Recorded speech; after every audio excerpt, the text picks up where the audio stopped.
오늘 설교 제목을 하나님 경외하기라고 이렇게 제목을 잡았습니다. 오늘 하나님이 경외하기 때문에 이 자리에 오신 것이죠.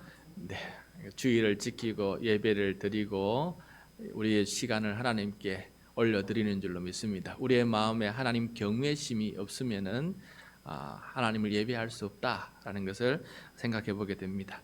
오늘 이 말씀을 통해서 다시 한번 하나님 경외가 무엇인지, 어떻게 하면 하나님을 잘 경외하게 되는 것인지를 한 번 더 배우고 익혀서 하나님 경외하기를 잘하는 우리 모두가 되기를 축복합니다. 네. 여러분, 우리는 우리 주위에 살아가는 사람들과 영향을 주고받으며 살아갑니다. 이게 참 그렇죠. 이게 관계가 깊어지면은 항상 영향을 주고받게 됩니다. 우리 오늘 새로 오신 이렇게 예배드리는 우리 강성도님도 이렇게 구미경 권사님 알게 되어서 서로 간에 영향을 끼치는 관계가 되었어요. 그러다 보니까 이렇게 약속을 지켜서 한번 교회 나오라 해서, 근데 그 약속을 지켜서 이렇게 오게 되지 않았습니까? 그것처럼 우리는 관계를 맺으면은 서로 간에 영향을 주고받습니다. 저 서로 간에 영향을 주고받지 않는 것은 그 관계는 단 있으나마나한 관계예요.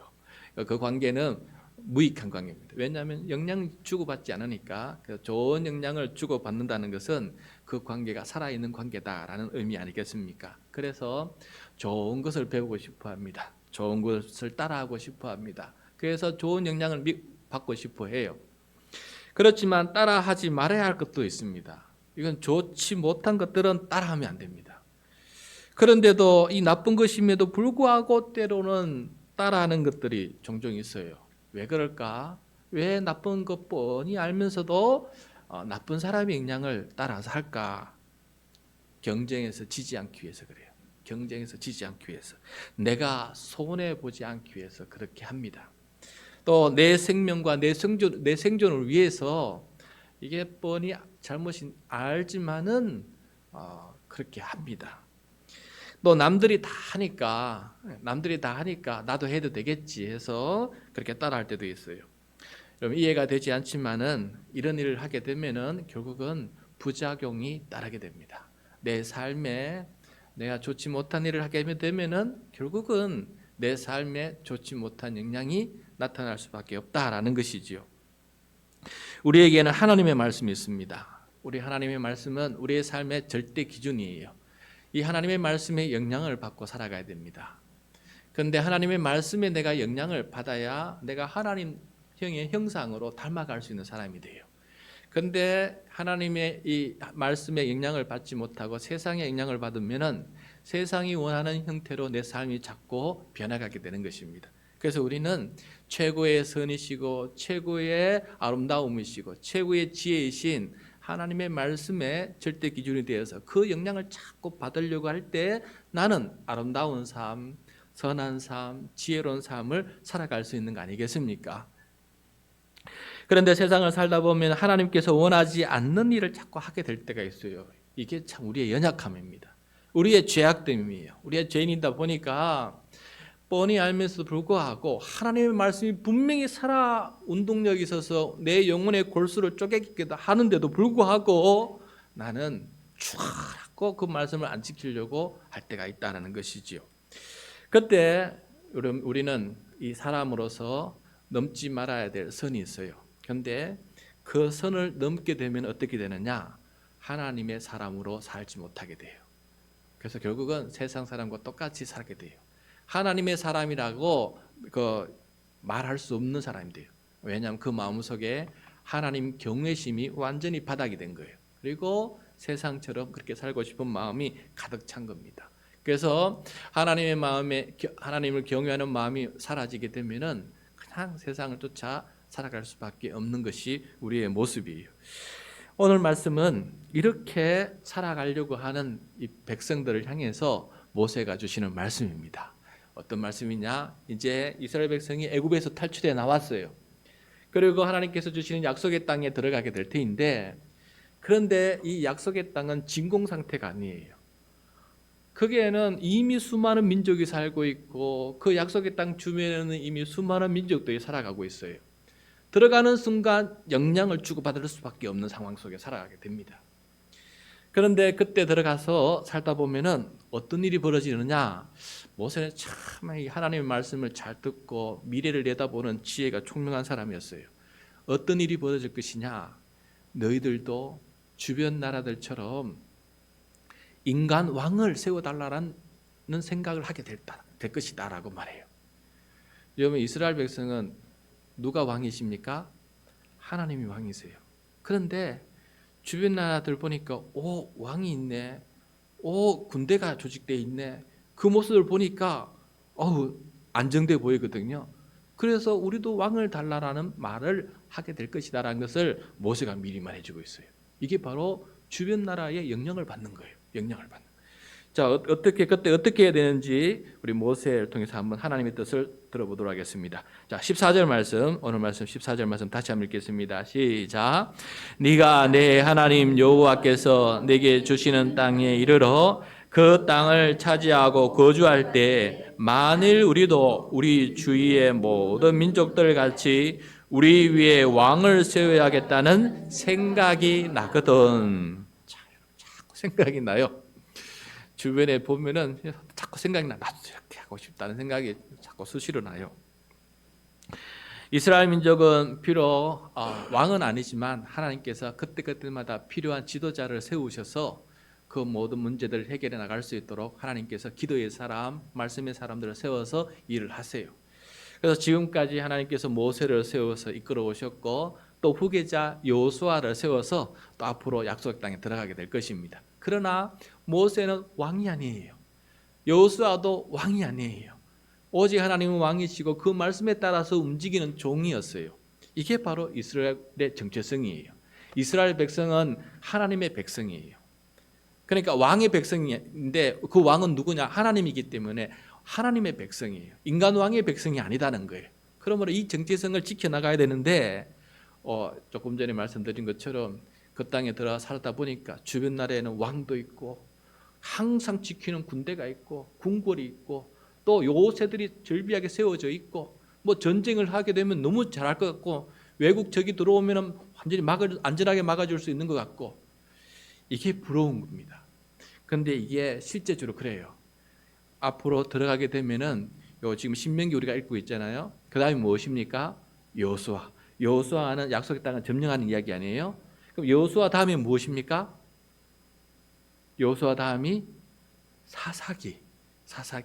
사사기는 어떤 이야기입니까? 그 땅에 들어가서 460년 동안에 하나님 왕 말씀 기며 인간 왕이 없는 그 시대를 살아가는 기간이에요. 사사기 그 모든 기간이. 그런데 그때마다 외국에서 주변 나라들이 침략해 와요. 너무너무 많이 침략해 와요. 12번 넘게 침략해 와서 식민지로 살아가는 거죠. 그때마다 울부짖으니까 하나님께서 사사를 세워요. 사사를 세워서 그 적들을 몰아내고 다시금 독립을 쟁취하도록 그렇게 만들어 가신 것을 보게 돼요. 그 사사 시대거든요. 사사는 지도자라는 뜻이에요. 왕이 아니에요. 늘 군대가 상비 군인이 없는 그런 시스템이거든요. 그런데 그렇게 460년 동안 주변 나라들에게 시달리다 보니까 마지막 사사가 누굽니까? 사무엘이에요. 백성들이 사무엘에게 찾아왔어요. 어떻게 요구합니까? 안 되겠어요. 우리도 왕을 좀 세워주십시오. 이러다가 우리 자꾸 이렇게 주변 나라에 침략하면 우리 생명이 위태롭고 또 식민지 종속관계 속에 살아가니 그 조공을 바쳐야 되니 우리가 너무 힘이 듭니다. 그래서 우리도 주변 나라들처럼 왕을 세우고 또 군대 장군들을 세우고 상비군들을 비축하고 또 무기도 만들어서 이 나라를 지켜서 누가 쳐들어올 것 같으면 바로 무찌를 수 있는 안정된 나라, 편안한 나라, 두려움 없는 나라, 그런 나라 됐으면 좋겠습니다. 우리도 왕을 세워주십시오 라고 실제로 오늘 말씀처럼 이스라엘 백성들이 사무엘에게 찾아서 왕을 요구해요. 그런데 여러분, 첫 번째 세웠던 왕이 어떤 왕이었습니까? 사울 왕이었어요. 사울 왕이 어떻게 되었습니까? 어떻게 되었을까요? 하나님의 말씀을 순종하지 못해서 누구의 말을 들어요? 무당의 말을 들어요. 무당의 말을 들어요. 한 나라의 왕이, 특히 하나님의 백성인 이 이스라엘 민족이 하나님의 말씀을 듣지 않고 무당의 말을 들으면 어떻게 되겠습니까? 하나님이 실망하시고 그를 버려요. 그 첫 번째 왕은 하나님께서 버리셨어요. 그리고 난 다음에 어떤 왕을 세웁니까? 두 번째 왕 다윗 왕을 세워요. 그런데 다윗 왕은 누구의 말을 듣습니까? 하나님의 말씀을 들어요. 그가 왕이 되었을 때 예루살렘 성에 무엇을 가지고 들어옵니까? 하나님의 언약궤를 들고 들어와요.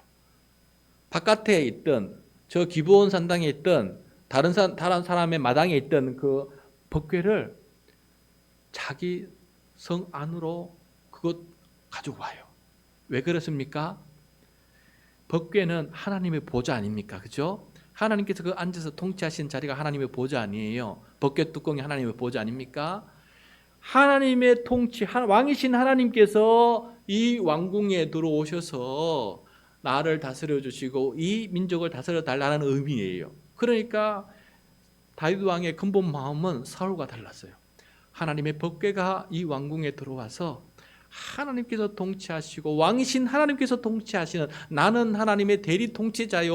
그렇게 믿음의 고백을 하게 되니까 하나님께서 기뻐하시겠습니까? 안 기뻐하시겠습니까? 기뻐하시지요. 그죠? 게다가 또 하나님의 성전이 천막으로 지었어요. 성막이에요. 그런데 자기는 돌로 지은 궁궐에 살고 있어요. 인간 왕은 돌로 지은 궁궐에 살고 있는데 왕이신 하나님은 천으로 지은 천막에 살고 있어요. 그래서 이것을 보고 이건 아니지 하고 다윗이 하나님께 간청합니다. 하나님, 제가 하나님의 집을 지어드리겠습니다. 이 궁궐보다 높은 위에다가 높은 하나님의 성전을 천막이 아니라 이제는 돌로 지은 성전을 짓고 싶습니다 라고 이렇게까지 얘기해요. 그렇게까지 얘기하니까 하나님께서 얼마나 감동이 돼요. 내가 원하는 왕은 이런 왕이다. 하나님의 뜻을 저렇게 경외하고 하나님을 저렇게 경외하고 자기 삶을 통치해 나갈 줄 아는 사람이 된다면 얼마나 하나님께서 기뻐하시겠어요. 그래서 하나님께서 이 다윗에게 큰 언약을 베풀어 주지 않습니까? 앞으로 너 후손이 왕위에 계속 오를 것이다. 다윗 언약을 주님께서 약속해 주신 것을 보게 됩니다. 그래서 이 왕이라는 것은 이런 모습이 되어야 된다라는 것을 우리 후대의 역사를 통해서 배우게 돼요. 그런데 오늘 그 모든 있어들 일들을 미리 알고 하나님께서 왕은 이런 왕이 되어야 된다라고 우리들에게 미리 말씀해 주시는 말씀이거든요. 첫 번째, 왕은 이런 사람이 되어야 된다. 15절입니다. 15절 시작. 반드시 내 하나님 여호와께서 택하신 자를 내 위에 왕으로 세울 것이며 내 위에 왕을 세우려면 내 형제 중에서 한 사람을 할 것이요 내 형제 아닌 타국인을 내 위에 세우지 말 것이며. 자, 첫 번째, 하나님께서 선택하여 주신다라는 거예요. 하나님의 이 선택 과정 속에는 인간의 기도와 인간의 또 협력이 있습니다. 그런데 왕을 세우려고 할 때 절대 하지 말아야 될 것은 타국인을 세우면 안 돼요. 자, 예를 들어서 타국인을 멸시하는 그런 의미가 아니에요. 뭐 인간 종족 개념으로 뭐 종족을 따라서 차등을 매기는 그런 개념이 아니에요. 여기서 말하는 타국인을 세우지 말라는 의미는 하나님을 모르는 사람으로 이 하나님의 백성의 지도자로 세우지 말라는 거예요. 하나님을 경외하지 않는 사람을 하나님의 백성의 지도자로 세우면 안 된다는 것이에요. 하나님을 경외하는 사람을 세우라는 것이죠. 여러분 조금 전에 보신 것처럼 사울 왕은 하나님을 경외하지 않아요. 무당의 얘기를 들으니 어떻게 하나님을 경외하는 사람이 되겠습니까? 그리고 다윗처럼 하나님을 경외하는 사람이 돼요. 그렇게 하나님을 경외하는 사람을 위해서 이렇게 내 형제 중에 하나님께서 택하신 사람을 세우라 이렇게 말씀하신 것을 보게 됩니다. 여러분 교회도 마찬가지 아니겠습니까? 직분자를 세울 때 하나님을 경외하지 않는 사람을 세우면 문제가 일어나요. 탈이 일어나요. 하나님을 경외하지 않는 사람은 교만해서 자꾸 문제가 일어나요. 그렇기 때문에 하나님의 일꾼을 세울 때는 하나님을 경외하는 사람을 세워요. 하나님의 말씀이 아니다 하면 빨리 즉각적으로 죄송합니다라고 끄덕도 고치는 사람이 되어야 되지, 그러니까 같이 내 고집대로 사는 사람 세우면 문제가 생기는 거와 마찬가지예요. 그래서 하나님 교회를 일꾼을 세울 때에도 하나님을 경외하는 사람을 세워야 되는 것을 우리가 깨닫게 됩니다. 자, 그다음에 하나님께서 왕을 세웠을 때 왕이 하지 말아야 될 세 가지를 알려줘요. 왕이 하면 안 될 것 세 가지를 말씀해 주고 있어요. 자, 그 세 가지 16절과 17절입니다. 우리 같이 한번 읽도록 하겠습니다. 시작. 그는 병마를 많이 두지 말 것이요 병마를 많이 얻으려고 그 백성을 애굽으로 돌아가게 하지 말 것이니 이는 여호와께서 너희에게 이르시기를 너희가 이후에는 그 길로 다시 돌아가지 말 것이라 하셨음이며 그에게 아내를 많이 두어 그의 마음이 미혹되게 하지 말 것이며 자기를 위하여 은금을 많이 쌓지 말 것이니라. 자, 왕이 하지 말아야 될 것 세 가지 금지 명령을 하고 있습니다. 첫 번째 뭡니까? 병마를 많이 두지 말라는 것. 자, 여기서 이렇게 잘 이해해야 됩니다. 병마를 두지 말라는 말입니까? 병마를 많이 두지 말라는 것입니까? 그렇죠. 하나님께서도 이 백성의 두려움과 또 안전을 위해서 하나님께서 원하시는 바는 아니지만은 그렇게 요구하니까 하나님께서 그것을 들어주세요.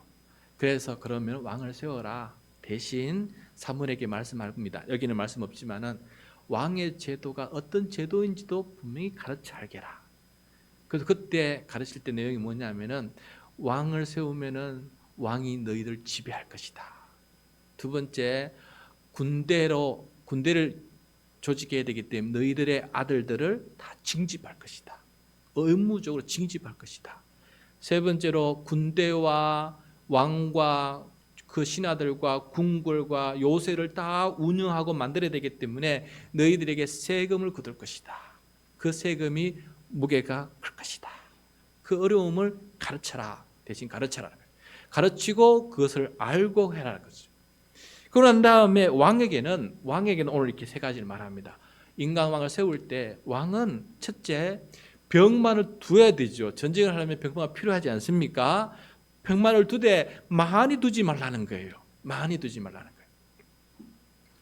여러분 병마를 너무 많이 필요 이상 두면 어떤 일이 벌어지겠어요? 백성도 고생하겠지만은 왕이 교만해져요. 군대 권력, 이 막강한 군사력, 이 파괴하는 군사력을 가지게 되면 어떤 마음이 생기게 됩니까? 침략하고 싶은 마음이 생겨요. 침략하고 싶은 마음. 그렇기 때문에 그 마음이 교만해지기 때문에 군대 병마를 두되 많이 두지 말라는 거예요. 많이 두지 말라. 근데 사람은 이렇게 권력이 올라가면은 자꾸 경쟁심이 생기지 않습니까? 그래서 더 많이 두려고 하는 마음이 자동적으로 생기지 않겠습니까? 두 번째 왕이 많이 가지지 말아야 될 게 무엇입니까? 아내를 많이 두면 안 됩니다. 아내. 여기서 아내를 많이 둔다는 의미는 우리가 생각하는 그 의미가 조금 달라요. 어떤 의미냐면은 왕 아내는 많이 둔 이유가 뭐냐면 주변 나라들과 정략적인 관계를 맺으려고 왕을 많이 둔 거예요. 그래서 이 이웃 나라에 도움받기 위해서 이 편안한 관계를 만들려고 또 이 이웃 나라와 편안한 관계를 만들려고 그 공주를 데려다가 후궁으로 삼는 거예요. 그래서 주변 나라들을 자꾸 이렇게 도움을 의지하게 되는 사람이 되는 것입니다. 아내를 많이 두면 결국은 또 어떻게 됩니까? 그 아내 때문에 뭐가 돼요? 우상을. 결정적인 게 이게 문제예요. 아내가 들어오면은 믿지 않는 아내가 들어오면 어떻게 됩니까? 그들이 신을 들고 오게 되지 않습니까? 그들이 절대 의지하는 존재를 되고 오지 않습니까? 그러니까 그 우상을 숭배하기 때문에 우상 문화가 왕궁에서부터 들어오게 됩니다. 그래서 그렇게 하면 안 된다는 거예요. 그래서 여기서 아내를 많이 두지 말라는 것은 궁극적으로는 우상 숭배에 빠지지 말라는 의미였던 것 같은 거예요. 그다음에 세 번째 무엇을 많이 두지 말라? 은금을 많이 두. 은금이 필요하지요. 왜 이게 필요합니다. 국가를 운영하려면은 군대를 운영하려면 은금이 필요하지 않습니까? 그런데 문제는 많이 두지 말라는 말이 돼요. 그렇게 되면 돈에 재물을 의지하면서 살아가는 사람이 된다. 그래서 그 왕권을 유지하려고 그렇게 살아가려고 몸부림치게 된다는 것이죠. 그런데 이 세 가지 병마, 아내, 은금은 주변 나라의 왕들이 그렇게 추구하는 것이에요. 그거 많이 가지면 성공적인 왕이다라고 이렇게 자랑하고 뽐내고 하니까 이렇게 따라가려고 하는 마음이 생긴다는 거예요. 그래서 나도 이스라엘 왕도 그래 그럼 우리도 병마 많이 아내 많이 은금 많이 그러면서 그 문화를 쫓아가게 된다는 것이죠. 그렇게 될 때 우리 문제는 세상적으로 성공하고 참 좋은 것 같지만은 우리의 마음은 어느 순간에 나도 모르게 교만해진다. 교만해진데 이게 문제인 겁니다. 이게 문제를 일으키는 것이에요. 그래서 해야 될 일이 한 가지를 말씀하고 있습니다. 이거는 하지 말고 이제 꼭 해야 될 한 가지가 있는데 이걸 꼭 지키라. 18절 19절 말씀입니다. 같이 읽겠습니다. 시작. 그가 왕위에 오르거든 이 율법서의 등사본을 레위 사람 제사장 앞에서 책에 기록하여 평생에 자기 옆에 두고 읽어 그의 하나님 여호와 경외하기를 배우며 이 율법의 모든 말과 이 규례를 지켜 행할 것이니라. 한 가지 명령인데 세 단계로 나누어져 있어요. 첫 번째, 율법서 사본을 만드는 거예요. 직접 쓰는 거예요. 야, 대단하지 않습니까? 왕이 제사장 앞에서 그 말씀을 율법서를 그때 당시에는 아마도 좀 모세오경이 짧았을 것 같아요. 우리처럼 긴 게 아니고 그거를 다 써서 사본을 만드는 거예요. 자기가 직접 쓰는 거예요. 그때는 출판 문화가 없으니까 책을 찍지를 못하잖아요. 그럼 책을 만들려면 어떻게 됩니까? 써야 돼요. 그런데 이거를 누가 쓰게 만드느냐? 직접 쓰게 만드는 거예요. 밑에 사람 시키지도 않아요. 자기가 직접 그것을 써야 돼요. 자, 여러분, 제가 어제 다른 교회 목사님하고 얘기 듣다가 그 교회가 원래 작년하고 좋아서 원래 또 하는 게 뭐냐면은 성경 서기 프로그램을 진행한대요. 성경 서기를. 그러면서 제가 그전에 한번 봤는데 정말 그 목사님이 성경 창세기부터 요한계시록까지 선책을 그걸 사본을 만들어서 4권의 책으로 만들어 놓은 거 있더라고요. 그걸 다 직접 썼다는 겁니다. 여러분, 지금은 이렇게 좋은 책이 있지만은 그래서 그거보다 이게 들고 다니지만은 옛날에 이게 없다 생각해 보여. 그럼 그 자기가 직접 쓴 걸 가지고 얼마나 귀하게 여기겠어요. 내가 직접 이 피땀 흘리면서 밤새워가면서 허리 아파가면서 쓴 책이기 때문에 이 성경책을 얼마나 귀하게 여기겠어요. 그래서 왕이 해야 될 것은 하나님의 말씀을 귀하게 여기는 것부터 시작하는 것입니다. 여러분, 우리가 매일 성경을 읽어요. 말씀을 읽어요. 그런데 이 말씀을 읽는 거 쓰기는 둘째치고 읽는 거라도 또 해야 하나님을 경외하는 사람이에요. 하루에 수많은 이야기를 우리가 듣습니다. 수많은 가지 이야기를 읽어요. 우리가 스마트폰을 들고 하루 종일 붙들면서 수많은 것들을 여기서 읽고 보고 합니다. 그런데 정작 5분도 안 돼요. 5분도 안 되는 오늘의 말씀 요걸 하나 읽지를 못해요. 왜 그럴까요? 쓰는 건 둘째치고 읽지도 않아요. 왜 그럴까요? 하나님을 무시하기 때문에 그래요. 하나님을 경외하지 않기 때문에 그래요. 내 삶의 우선순위는 하나님이 아니기 때문에 그런 거예요. 솔직히 자기 마음을 가지고 한번 생각해 보세요. 하나님을 경외하지 않기 때문에 하나님의 말씀을 안 읽는 거예요. 그래서 말씀하는 거예요. 읽어라, 써라. 그보다 읽는 것보다 더 한 건데 써라, 읽어라. 그래야 하나님을 경외하는 것이다. 두 번째, 그 등사본 책을 가지고 자기 옆에 평생에 두고 읽으라고 되죠. 읽어라. 왜 읽어야 됩니까? 평생 읽어야 됩니까? 거기서 하나님 경외하는 것을 배우기 때문에 그래요. 여러분, 하나님 경외하는 것을 어떻게 알 수 있습니까? 말씀을 읽어봐야 여기서 하나님 경외하는 방법이 무엇인지 기록되어 있으니까 수많은 사람들이 하나님을 경외한 이야기, 경외하다가 실패한 이야기, 이 엄청난 이야기가 여기 기록되어 있어요. 그래서 그걸 읽다 보면은 나도 이렇게 살면서 이렇게 하나님을 경외할 수 있겠구나. 나도 이렇게 살면서 하나님을 이렇게 무시할 수 있겠구나 하는 것을 배우는 거예요. 그것을 배우면서 내 삶에 적용하는 거 아니겠습니까? 그러므로 말씀을 읽는다는 것은 하나님 경외하기를 배우는 겸손한 사람을 가르쳐요. 여러분, 겸손한 사람 될 수 있기를 바랍니다. 하나님 경외하는 사람 될 수 있기를 바랍니다. 하루에 한 번 5분 동안 성경을 읽지 못한다는 것은 죄예요, 여러분. 그걸 예사스럽게 생각하면 안 돼요, 여러분. 하나님의 말씀을 읽지 않고 살아간다는 건 죄입니다, 여러분. 내가 죄를 짓고 있다는 것을 깨달아야 돼요. 그것은 복을 받지 못합니다. 그러므로 여러분, 심각하게 받아들여서 내가 하나님 말씀 하나도 5분도 내가 못 읽는 사람이구나 라는 것을 하고 내가 얼마만큼 하나님을 경외하지 못하고 무시하고 사는 사람인지를 여러분 가슴을 치면서 하나님 앞에 죄송합니다라고 고백하고 삶을 바꾸어 나가야 돼요. 하나님 경외가 우선순위예요, 여러분. 그 다음에 이 율법의 모든 말씀을 지켜 행하는 것입니다. 그걸 배우면서 그 다음에 그것을 지켜 행하는 사람으로 변해가지 않겠어요? 모르는데 무엇을 지켜야 될지를 알 수나 있겠어요, 여러분?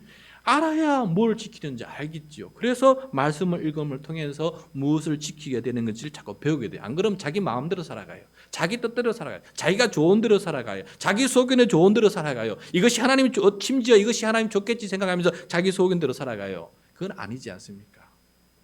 사사기가 바로 그거예요. 자기 소견대로 살다는 게 사사기의 마지막 말씀 아니겠습니까? 이렇게 하나님이 경유하는 왕이 될 때 그 나라가 복이 되는 거 아니겠어요? 그 나라가 복이 되고 하나님의 은혜가 됩니다. 하나님께서 왜 이렇게 말씀을 읽어라, 경외하라 라고 했냐면은 앞에 있는 병마, 아내, 은금에 의해서 마음이 교만해지지 않기 위해서입니다. 20절 말씀이에요. 22절 말씀 같이 읽겠습니다. 시작. 그리하면 그의 마음이 그의 형제 위에 교만하지 아니하고 이 명령에서 떠나 좌로나 우로나 치우치지 아니하리니 이스라엘 중에서 그와 그의 자손이 왕위에 있는 날이 장구하리라. 자, 그의 마음이 그의 형제 위에 교만하지 아니하고 그가 명예에서 좌우로 떠나서 좌우로 치우치지 아니하기 위해서 그렇게 해서 하나님의 말씀을 읽는 거예요. 하나님을 나의 왕으로 모시는 거예요. 여러분, 저는 가정에서 왕이에요. 가장이에요. 왕이에요. 그리고 또 저는 이 교회에서 왕이에요. 담임 목사예요. 여러분도 마찬가지 아닙니까? 집에서는 왕이 될 분, 왕이 아니십니까? 그 다음에 여러분 일터에서 직분을 얻어요. 그럼 내 밑에 팀장이 되면 여러분 왕이 되는 거 아니에요? 부분 중에 왕이 되지 않습니까? 그때 어떻게 살아야 됩니까? 내가 올바른 왕이 되려면 나를 다스린 참된 왕이 있을 때 내가 올바로 다스릴 수 있도록 그렇게 살아갈 수 있지 않겠습니까? 나를 통제하고 나를 바르게 다스려 줄 사람이 없으면 내가 내 마음대로 하게 돼버려요. 그게 교만입니다. 그리고 하나님의 명령을 지키지 못해요. 하나님의 명령이 가장 좋은 삶의 기준인데 이걸 지키지 못하니 자기 소견에 좋은 대로 살아갈 수밖에 없는 거 아니겠습니까? 그래서 문제가 일어나는 거 아니겠습니까? 여러분, 오늘 이렇게 하나님께서 우리에게 이렇게 말씀해 주시는데 여러분, 우리가 특별히 우리나라를 지금 한다면은 우리도 왕을 위해서 많이 기도해야 됩니다. 우리나라의 왕이 누굽니까? 대통령 아닙니까? 그리고 그 영부인 아니겠어요? 지금 대통령과 그 부인은 하나님의 대리 통치자가 되어서 살아갈 수 있도록 많이 기도를 해야 됩니다. 병마를 많이 가지는 것처럼 요즘 대통령을 보니까 검찰을 많이 가져서 검찰 독재 권력을 가지고 휘두르는 것 같아요. 이렇게 되지 않도록 검찰은 적당한 수준만큼 정부의 요직에 있어야 돼요. 그런데 너무 많은 사람을 갖다 놓으면은 이게 문제를 일으켜요. 독재 권력, 검찰 독재 권력이 자꾸 생기게 되는 거예요. 병마를 가지는 것과 비슷한 거 아니겠어요? 그다음에 대통령 부부가 천공이라고 하는 사람을 곁에 두고 사이비 종교인의 말에 휘둘리지 않도록 여러분 기도해야 됩니다. 제가 보니까 휘둘리고 있는 것 같아 보여요. 그 용산이 보이는 그 지경교회 아파트에 살고 있다, 사무실을 가지고 있다지 않습니까? 그리고 대통령이 하는 말을 들어보면은 나중에 보면은 그 천공이 했던 말이다는 가지 않습니까? 이런 걸 듣고 보면은 긴 것 같아요. 뭐 왕자를 새기고 나오지 않나 뭐 이런 거 보면은 좀 걱정이 돼요. 그래서 여러분, 우리 대통령이 이 부부가 사이비 종교인에 휘둘리지 않도록 그렇게 우리는 정말 기도해야 됩니다. 그 다음에 여러분, 안타까운데 저와 여러분은 가난한 사람들이에요. 그런데 정책을 보니까 자꾸 이렇게 소수 대기업이나 소수 부자들이 유익을 얻는 것, 저와 여러분이 유익을 얻는 거 하나도 없어요. 세금 혜택해주고 그러다 보니까 국가 세수가 부족해가지고 복지정책, 우리 가난자를 돕는 돈이 자꾸 부족하다는 거 아니에요. 특별히 미래 세대를 위해서 과학기술 분야의 지원금과 또 5억 정도, 5조 원을 감축해가지고 학생들, 과학자들이 지금 일을 못한다 하지 않습니까? 심각한 잘못된 결정 아니겠습니까? 그러면 우리는 이 나라의 왕을 위해서 기도를 해야 됩니다. 잘 할 수 있도록 선한 정책으로 의롭고 공의롭게 그렇게 그 일을 펼쳐갈 수 있도록 기도를 해야 된다라는 것을 보게 됩니다. 이거 웃겨요. 그래서 거기 영부인하고 그 어머님하고 주가 조작해서 돈을 자꾸 고속도로까지 자기 뭐 땅 쪽으로 인도하는 거 보면서 그 은금을 많이 가지려고 그렇게 욕심 부리는 거 아니겠습니까? 그런 나라를 이렇게 시끄럽게 하면 안 되지 않습니까? 이런 부분에 대해서 우리는 기도해야 됩니다. 근데 그게 남 얘기가 아니에요. 우리도 다 그래요. 작게 크지는 않지만 작은 단위로 그렇게 살아가요. 뭐 우리 그 똑같은 모습이에요. 그냥 그렇게 잘 보이려고 그러고 뭐 이렇게 이권 얻으려고 그러고 뭐 모든 부분을 통해서 하나님의 정의를 이루지 못한 부분들이 우리의 삶에 비일비재한 거 아니겠습니까?